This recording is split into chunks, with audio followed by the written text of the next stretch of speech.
Well, we're still keeping a tab on our top story on the Katsina abduction. We cross live now to Abuja, where human rights activist and public affairs commentator Mahdi Shehu joins us now. Good morning, Mr. Shehu. Thank you. Good afternoon, rather, and thank you for joining us on Good Newsday. afternoon, Ekena. How are you? Good afternoon. Good afternoon. Let me begin by asking you, because you are from Katsina, you're an indigene of the state, and this situation seems all too familiar, where children are taken from what should have ordinarily been one of the safest places for them, their schools. Do you think that what happened in the government science secondary school, Kankara, could have been avoided? Yes, it is highly avoidable because it is a question of functional leadership. Where you have ineffective leadership, anything can happen. But let me say that the abduction has taken place now. It is no more news, it is part of history, and it is part of the trauma of the entire Nigerian society, but particularly the parents of the abducted children. But let me add that security issue is everybody's concern. More so, those who went round for campaigns, canvassed for votes, and were trusted with power. They ought to know that under the existing Constitution of Nigeria, Section 2 specifically dealing with fundamental objectives, directive principles of state policy, clearly spelled out the duties and responsibilities of anybody in power, which includes defending the lives of everybody under you, defending and protecting the integrity and dignity of people under you.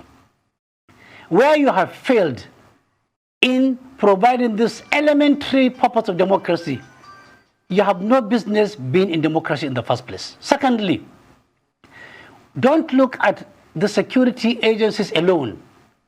When there is a breach of the peace, when there is a clear-cut breakdown of security, don't look at the security institution alone. Don't look at their equipment. Don't look at their uniforms. Don't look at their training. As important as they are, what are those linkages, vertical and horizontal, that will make or mar their own effort? For example, where there is an absolute economic exclusion, where there is an absolute economic dispossession, where there is visible poverty, it will definitely have a direct, indirect, or tangential relationship with security issues in any society in the world. When there is no clear-cut policy on job creation, when people are completely excluded and when people are silenced not to talk, is also building up an empire and a pyramid of what took place, like what took place in Katsina. Thirdly, I will give an example.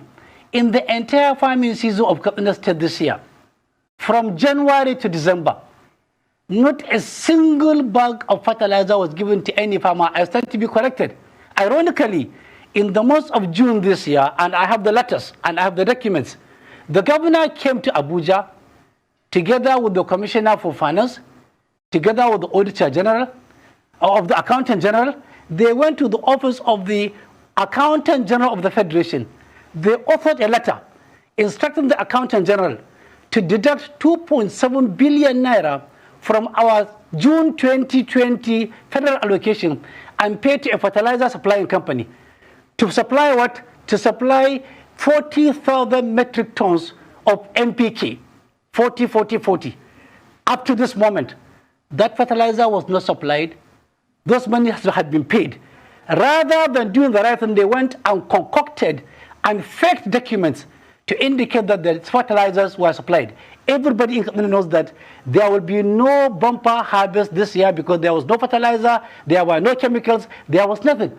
If farmers are in this way treated and are excluded and are denied fertilizer, it means they will be idle in the village. It means there could be easy prey of kidnappers, of bandits, to initiate them and even to cajole them and take them into their own folds. Thirdly, where you have consistently inconsistent economic policies, where you have a budget passed Soon after that budget is passed, it is dumped. And it is only the wishes of the permanent secretaries, the commissioners, the governor, the deputy governor, and the SSG that takes place. They wake up tomorrow and say, we are buying cars for 34 members of that assembly at the rate of 38 million naira per car. Camry car, I have all the documents. That was how there was 38 million naira. It means the entire economy is bleeding of Katsina State. There is no money to make life meaningful for the integers of Katsina State. Monies are being spent as if it is personal money and personal patrimony, and as such, all these things will build up and create a scenario of total breakdown of security as it happened and as it incidented in the abduction of over 500 students in Kankara. Okay, Alhaji Shehu, you've drawn up a list, and rightly so. You've mentioned things you've called linkages, and some might say people are crying foul when the horse has bolted. You were speaking to my colleague Adeswa, you're now speaking to Ekene, and I'm basically saying, let's look now to the immediate issues. Is it possible that the strengthening of the activities of local vigilantes, vigilante groups in the area could improve the issue of the direct problem of security challenges in the area? Let's look to that first before we look at the linkages you mentioned. Ekene, the incidents of Katsina State has convinced me beyond reasonable doubt that what we need is not local vigilante.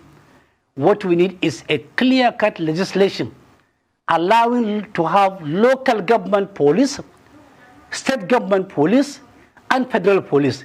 In this locality in Kankara, with the bushy area around, you bring a policeman from Anambra, from Ivo, from Delta, from anywhere. The terrain is not known to him. The environment is not known to him. And you are telling him to go in a fire brigade approach to address the issue of security breach. If we had had local government police and is being manned by the people in that particular local government, they know all the nooks and crannies of the local government, and they could do these things in a manner of, in the speed of light. But now it is fire brigade approach.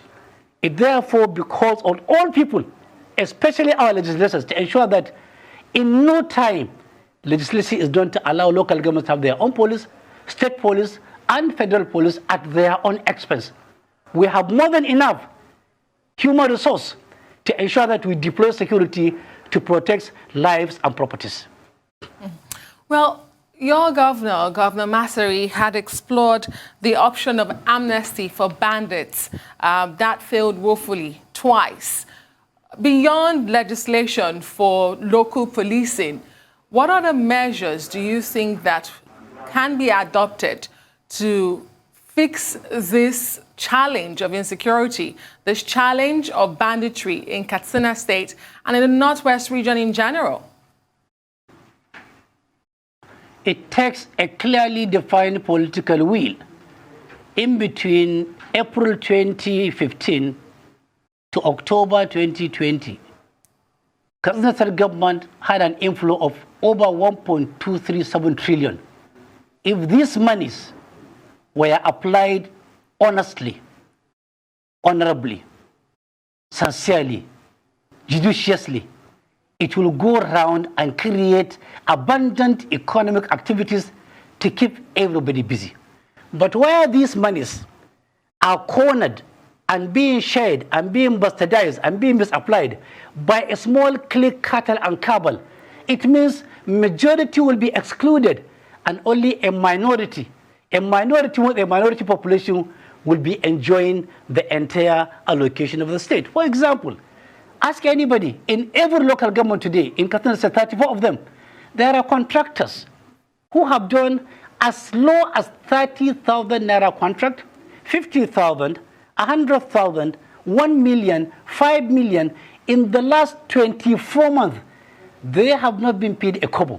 Ironically, you have a construction company called Abdum Construction, owned by Ahir Mangal. On the 22nd of October 2018, this company was paid 10 billion 783 million 429,016 kobo on one day. And as if by any coincidence, next month, 23rd of November, same company was paid 17 billion naira from local government account. What I'm saying is, go to the entire 34 local governments in the state, there is no 50 million naira project standing I stand to be corrected.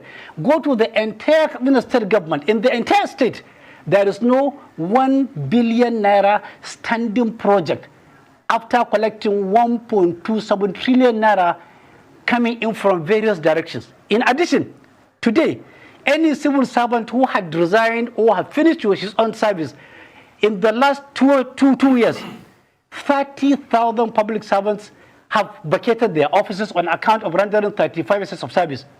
None has received gratuity. Their money is amounting to 28.35 billion naira. Local contractors are owning 30,150 million. And the total debt of Katsina State today is over 280 billion naira. And it is still counting. With this scenario, with these contradictions, with this outright shamelessness, there is no way you are not going to have security breaches. Indeed, we should even start counting more from today, unless these wrongs are written and unless politicians who are presiding over our resources go into soul searching. They should know that there was yesterday. Today is here and there will be tomorrow. Tomorrow will come with all the consequences. Okay, you speak of a minority holding essentially the majority to ransom. You mentioned the cabal, but that's right. Yes, but could it not be seen as the majority who enable the minority to do this? And I want to turn our attention to the grassroots. Could the escalation of banditry in Katsina State not be linked to proper local council authority in the state? We know you haven't conducted proper local government elections in a while. So could this not be the enabling factor? And some of the incidents you mentioned are illustrative of this. I concur with you absolutely. I have always said the issue of governance is not about leadership, but also about followership. Ever since this regime came to power in 2015, it has not conducted a single local government election. Why are they doing that? They compelled all 34 local government sole administrators appointed by the governor to go to Access Bank and open their local government account. All the local governments have only one account in Access Bank Katsina. And what is the clue there? The clue is they picked all those accounts and they made the local government administrator that they appointed to write a letter instructing the accountant general to be remitting their own fund allocation monthly into those accounts. And the Ministry for Local Government went to the same Access Bank and opened what is the so-called local government joint account. So every month, money will go into 34 local government accounts, and the local government were made to write an instruction to Access Bank. Please transfer all our allocation into the so-called joint account. And ironically, this joint account is not being signed by any local government chairman. It is being signed by the accountant general, the permanent secretary, and the director of finance. None of the local government chairmen are aware of expenditure. They are made to sign what is called mandate, which is a blind mandate. Out of that mandate, you will see money given in a way, like in a thriller, like in a film, like in a cinema, that you cannot explain. A commissioner for local government will be going for local government tour, and they will collect, he will be given 18 million naira debited from each and every local government account and given to him as touring advance. When under his own ministry's budget also, there is a touring advance provision for him. These local governments are being emptied, high, empty, and dry. Today, if there is 20,000 naira requirement in the local government, believe me honestly, I swear to God, there is no single money, no 20,000 naira in their account. Nobody carries 20,000 naira to raise any issue in the local government.